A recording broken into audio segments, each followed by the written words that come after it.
I'm Elliot Fishman from Hopkins, and so hopefully over the next couple of days I'll be able to share with you some of our experience in CT. And I always kind of make the point that at the end of the day, the single best thing we do to really do CT well is on protocols and protocol design. So that really, I think, at the end of the day becomes the most important things. And I always like this quote that people trust their eyes above all else. And so in some sense, that's what we're doing as radiologists, basically trying to figure out what's there and what we should see, not what we'd like to see.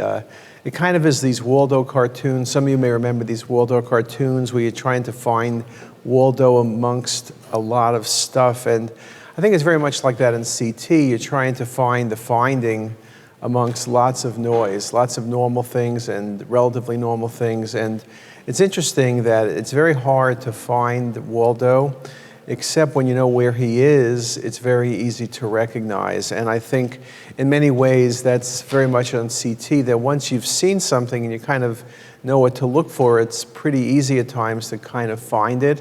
I think it's a bigger challenge if you don't know where it is. And of course, the flip side of that is that if you're looking at something like this, the perception versus reality, and sometimes people read scans and they kind of get the scans wrong because they kind of misinterpret what they're seeing, and at times things can almost seem pretty real and they're really not. So it's kind of this balance.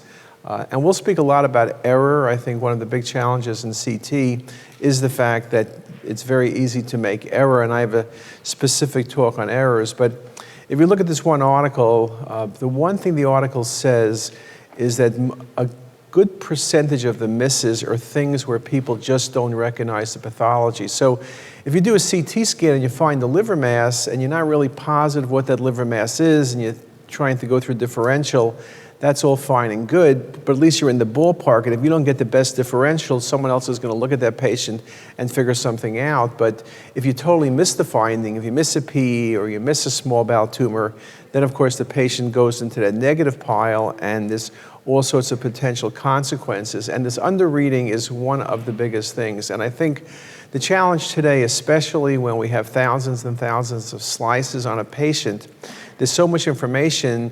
I always like to think there's so much opportunity for making great diagnosis. There's also opportunity for missing things. And it's interesting when you look at this article, and again, I'll come back to this article a little bit later when we speak about errors, but it does make the point that you're looking at an error rate, that if up to 30% of this positive findings, which seems incredibly high. But we'll come back through that.